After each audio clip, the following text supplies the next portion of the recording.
नमस्कार दोस्तों, मैं सीमा आप सभी का स्वागत करती हूँ अपने चैनल में। तो कैसे हैं आप सब? उम्मीद करती हूँ कि आप लोग स्वस्थ और मस्त होंगे और अपने अपने ज़िंदगी में खूब खुश होंगे।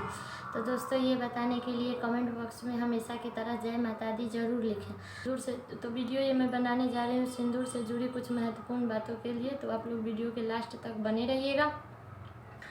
और आप लोगों को वीडियो पसंद आता है तो चैनल को सब्सक्राइब कर लीजिएगा, वीडियो को लाइक कर दीजिएगा और ज़्यादा से ज़्यादा शेयर कीजिएगा। सिंदूर कब लगाएं, सिंदूर किसी के साथ शेयर करें या ना करें, तो ऐसा ही बहुत सारे सवाल हैं जिसका मैं जवाब देने जा रही हूँ। तो आप लोग वीडियो के लास्ट तक बने रहिएगा। तो चलिए वीडियो शुरू करती हूँ। तो पहला नियम ये है कि सिंदूर कब लगाएं। तो सिंदूर, कितना लोग कहते हैं कि बाल में जितना बार कंघी करो उतना बार सिंदूर लगाओ। तो ऐसा कुछ नियम नहीं है कि बाल में जितना बार कंघी करो उतना बार सिंदूर लगाओ। हाँ, नियम ये है कि जितना बार बीच मांग निकालो उतना बार सिंदूर भरो। लेकिन ये भी गुरुवार और शनिवार के दिन ऐसा नहीं करना चाहिए, क्योंकि ऐसा करना शुभ नहीं होता है। तो और दिन कर सकते हैं, गुरुवार और शनिवार के दिन ऐसा मत कीजिएगा। तो चलिए, ये भी हो गया। अब अगला नियम ये है कि बाल धोने के तुरंत बाद क्या सिंदूर लगा सकते हैं? तो जी बिल्कुल लगा सकते हैं, क्योंकि ऐसा माना जाता है कि बाल धो करके और ज़्यादा देर तक सूनी मांग नहीं रखना चाहिए। और हाँ, एक ऐसे साधु महात्मा भी कहते हैं कि बाल धो करके और सूना मांग मत रखिएगा, क्योंकि ये शुभ नहीं माना जाता है। तो बाल धोइए और तुरंत बाद मांग भर लीजिए। और हाँ, एक गलती मत कीजिएगा कि बाल धो करके और ज़्यादा से ज़्यादा चौखट मत लानिएगा। अब पता नहीं आप लोग समझते हैं नहीं कि चौखट क्या होता है, तो मैं बता दूं कि दरवाजे के बीच से जो वो होता है ना, आने जाने वाला, तो उसी को हम लोग चौखट कहते हैं। आप लोग के यहाँ क्या कहते हैं बताइएगा ज़रूर कमेंट करके। तो ऐसा गलती मत कीजिएगा। तो ये भी क्लियर हो गया। अब अगला नियम ये है कि क्या बाल धोने के तुरंत बाद तेल और सिंदूर लगा सकते हैं? तो जी बिल्कुल नहीं, ऐसा गलती मत कीजिएगा, क्योंकि बाल धोने के तुरंत बाद तेल और सिंदूर हम उसी टाइम लगाते हैं, अशुभ दिनों में ऐसा किया जाता है। तो ऐसा गलती मत कीजिएगा कि बाल धो करके सिंदूर लगा लीजिएगा, तेल मत लगाइएगा। और हाँ, एक गलती और मत कीजिएगा कि जिस दिन बाल धोइएगा उस दिन पैर कलर मत कीजिएगा, नाखून मत काटिएगा, ये गलती मत कीजिएगा। तो चलिए, ये भी बात क्लियर हो गया। और अब अगला नियम क्या है? अगला नियम ये है कि सिंदूर कभी भी खाली मांग मत भरिएगा। खाली मांग मतलब कभी भी सर को ढक करके ही सिंदूर भरिएगा। अगर साड़ी पहने हैं तो साड़ी से ढक लीजिए, अगर सूट पहने हैं तो चुन्नी से ढक लीजिए, लेकिन कभी भी सिंदूर लगाते समय सर को ढक लेना चाहिए। और हाँ, श्रृंगार कभी भी हर किसी के सामने नहीं करना चाहिए, कभी भी छुपा कर ही करना चाहिए। और श्रृंगार करते समय ये गलती मत कीजिएगा कि कभी भी श्रृंगार आप खड़ा होकर के मत कीजिएगा। अगर आपके घर में कुर्सी है, टेबल है, कुछ ये सब है तो उस पर बैठ के कीजिए। अगर कुछ भी नहीं है तो आप ज़मीन पे बैठ के कीजिए, लेकिन खड़ा होकर के मत कीजिएगा, क्योंकि ये सब शुभ नहीं माना जाता। ऐसा मानते हैं कि ये सब तो आप लोगों को भी पता है कि ये सब नियम हम लोगों के शादी से पहले नहीं होता था, और शादी के बाद ये कुछ नियम करना होता है अपने सौभाग्य को उच्च स्तंभ तक रखने के लिए।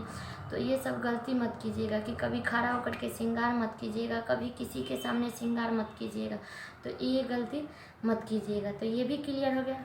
और अब अगला नियम ये है कि क्या हम पीरियड में सिंदूर लगा सकते हैं? तो जी नहीं, ऐसा गलती मत कीजिएगा, क्योंकि सिंदूर बहुत शुभ माना जाता है और पीरियड बहुत वो अशुद्धि का दिन होता है। तो अशुद्धि में हमें सिंदूर नहीं छूना चाहिए। ऐसा माना जाता है कि ऐसा सब करने से हमें ऐसा नहीं करना चाहिए। इतना ही बस मान लीजिए कि हमें ऐसा नहीं करना चाहिए। अगर आपको कहीं जाना है, शादी फंक्शन कहीं भी जाना है, तो आप खुद से मत लगाइएगा, किसी से लगवा लीजिएगा, लेकिन सिंदूर कभी पीरियड में मत छूइएगा। तो ये भी क्लियर हो गया कि गुरुवार और शनिवार के दिन क्या हम सिंदूर लगा सकते हैं? तो देखिए, सब जगह का नियम अपना अलग अलग होता है। तो कुछ जगह लगाया जाता है, कुछ जगह नहीं लगाया जाता है। हम लोग के यहाँ गुरुवार के दिन नहीं लगाते हैं और शनिवार के दिन लगाते हैं। और लगाइएगा भी गुरुवार और शनिवार के दिन तो उस दिन पीला सिंदूर ही लगाइएगा, क्योंकि लाल सिंदूर नहीं लगाना चाहिए। और हाँ, एक काम कीजिएगा कि गुरुवार और शनिवार के दिन बिना खाए खाली पेट ही सिंदूर लगाइएगा। ये नहीं कि कहीं जाना है, चलो ऊपरी टाइम हो गया और सिंदूर लगा लेते हैं, तो ऐसा गलती मत कीजिएगा, क्योंकि ये सब शुभ नहीं माना जाता है। तो गुरुवार और शनिवार के दिन खाली पेट ही सिंदूर लगाइएगा। तो चलिए, ये भी क्लियर हो गया। अगला नियम क्या है कि सिंदूरा से सिंदूर हम कब लगाएं। तो सिंदूरा से सिंदूर जैसे छठ पूजा हो गया, तीज हो गया, करवा चौथ हो गया, कोई भी व्रत हो गया, चाहे वो बड़ा हो छोटा हो कुछ भी हो, तो उस टाइम हमें सिंदूरा से ही सिंदूर लगाना चाहिए, क्योंकि जो हम रेगुलर यूज के लिए रखे हैं उसमें से नहीं लगाना चाहिए, अपने सिंदूरा से ही सिंदूर लगाना चाहिए। तो चलिए, ये भी क्लियर हो गया। अब कि क्या अपना सिंदूर किसी के साथ शेयर कर सकते हैं। तो जी बिल्कुल कर सकते हैं। जो आप रेगुलर सिंदूर लगाते हैं वो सिंदूर किसी के भी साथ शेयर कर सकते हैं। बस एक ध्यान रखिएगा कि सिंदूरा का सिंदूर किसी के साथ शेयर मत कीजिएगा, क्योंकि उससे हमारी शादी हुई रहती है, तो वो सिंदूरा का सिंदूर किसी से शेयर मत कीजिएगा। और मान लीजिए कि आपके घर में कोई आ गया, रिश्तेदार आ गया, वो उसको सिंदूर बिंदी की ज़रूरत है, तो कहाँ जाएगा। तो जो हम लोग रेगुलर यूज के लिए रखे हैं वो सब सिंदूर हम किसी के साथ शेयर कर सकते हैं, बस सिंदूरा का सिंदूर शेयर नहीं कर सकते। और एक बात और ध्यान रखिए कि सिंदूरा से कभी सिंदूर निकालिएगा मत। उसमें कभी भी कोशिश करें कि उसको हमेशा भरते रहें।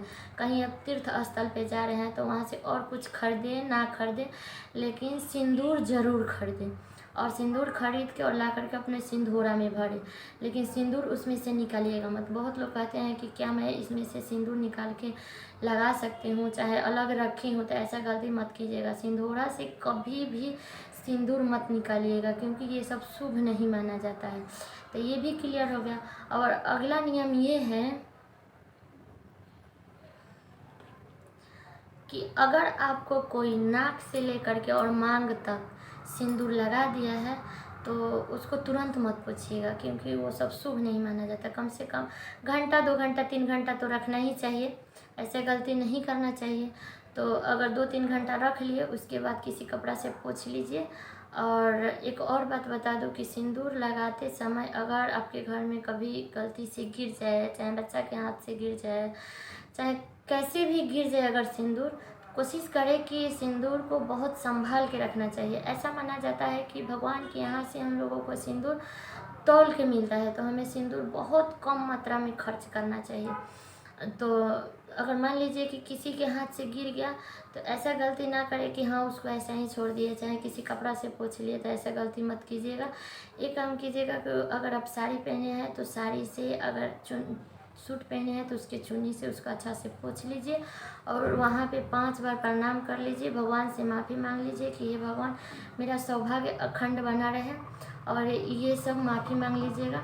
तो ये भी बात क्लियर हो गया। तो चलिए, ये वीडियो मेरा यहीं तक का था, और वीडियो कैसा लगा ये कमेंट बॉक्स में ज़रूर बताइएगा। तो चलिए, मिलती हूँ नेक्स्ट वीडियो में, तब तक के लिए बाय।